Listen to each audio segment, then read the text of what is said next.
Hi, my name is Ming and I accidentally created a YouTube channel called TheMingThing a few years ago, and that opened up a world of visuals to me I never knew I loved. And that has brought me around the world to places I never thought I'd see and to meet people I never thought I'd meet. Along that road, I met a few individuals who motivated me and encouraged me to become the person I am today, and I hope they can inspire you guys in some way or another. Yeah, no, no, no.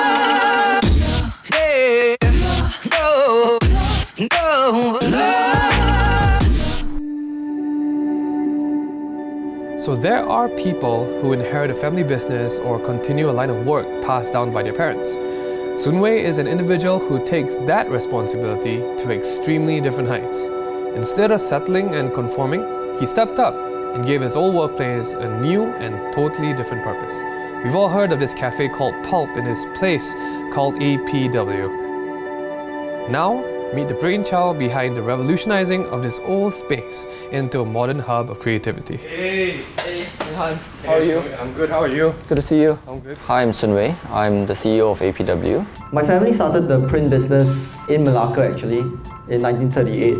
It was known as the Royal Press. It was a letterpress printing company. In 1952, they came to Kuala Lumpur, and this was their first print logo. If you notice, in the old days, there was 4 phone numbers. 1963 to 1965, we moved to Jalan Rio, and these were some of the workers that used to be with us. In terms of dressing, you can see a lot of swag going on.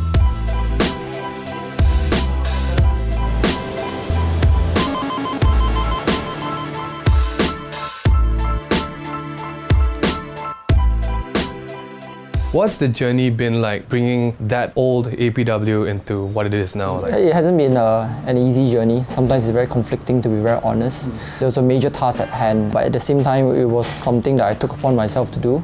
That became a challenge that I wanted to complete. So yes, we did come back to a dilapidated factory that was very old and there was a lot of things to clean up. But at the same time, I had a naive vision or a dream that, space reimagined. We really had to clean up, and that was really, there was no two ways about it. We spent 14 months just cleaning the factory, and this was how it was after the thing. I made sure that our workforce needed to be clear that before we even open shop for business, we need to be able to welcome people in our premises. When it came to spaces, what was the process like? So I think the thought process was, first and foremost, before you decide to have interventions or create new additions, if you want to do this, why don't you first take care of someone's house? That was my philosophy. So okay, then I agreed, let me just clean up the space, make it all look sparkle as is. Then I realized, there is some magic, there is some beauty in what was existing. I decided to preserve and decided then to make an approach to build around it. Then I felt that maybe certain spaces could be converted. So we beta tested with obviously a paper cutting warehouse, which is the smallest warehouse in the entire APW, isolated. And at first there were plans about a Toyota showroom, but I was very interested in a younger target audience. And I think we were lucky enough to have a Singapore client who was interested in opening up a specialty coffee place. Yeah, now it's known as Pulp. The intention of APW first and foremost was to give life to a very old space. So my response to the space was that, wow, I'm now back in a business that is aging, and there is an aging workforce that's also attritioning at the same time. I was also trying to realize, how do I then convince myself as a young person to come back to work? How do I then convince young people to be wanting to be in a premise like that? Then I realized that my interest in the arts and the creatives, we were looking for a space to express ourselves. So I felt that maybe APW could very much be that. So I think APW traditionally meant art printing works as a printing company. APW now stands for a place where community meets, a place where creatives comes together. And I think what is keeping us going is that there is no strict label on what it's supposed to be. Our thing is that we provide the infrastructure for these interactions to happen.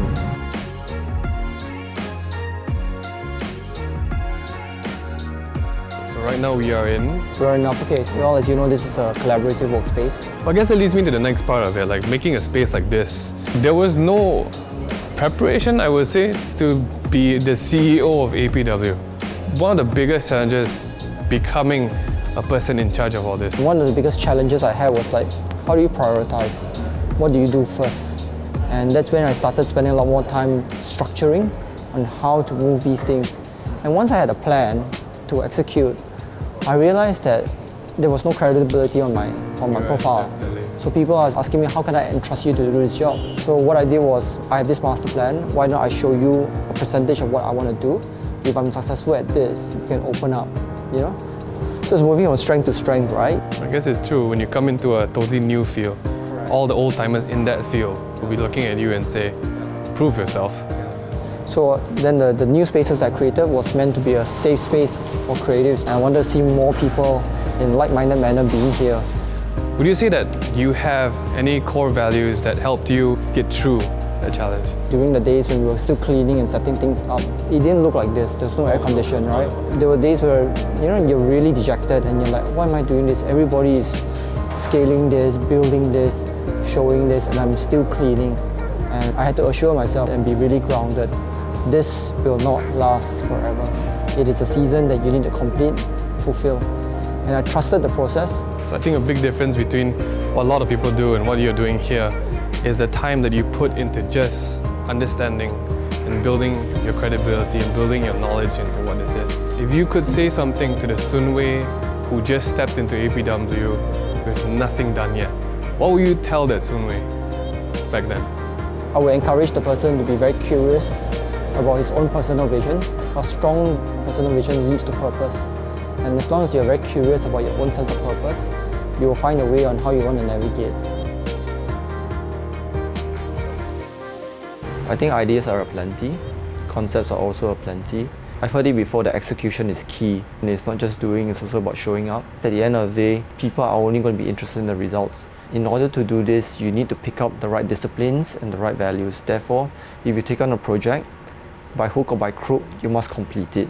So you want to grow your years where you have completed projects, not grow the number of years where you have unfinished projects.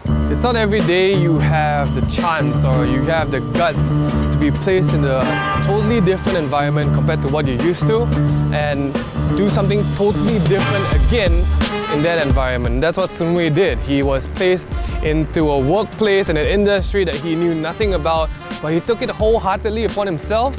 He changed the environment, he changed the premise of work where he was, and he turned an absolutely old place into something totally new and different with a new sense of purpose and vision. That's what I think inspires me about Soon Wei. The fact that he had discipline to do it, he had the will and the sheer passion and determination to change something old into something he envisioned and make it happen. That's what I celebrate.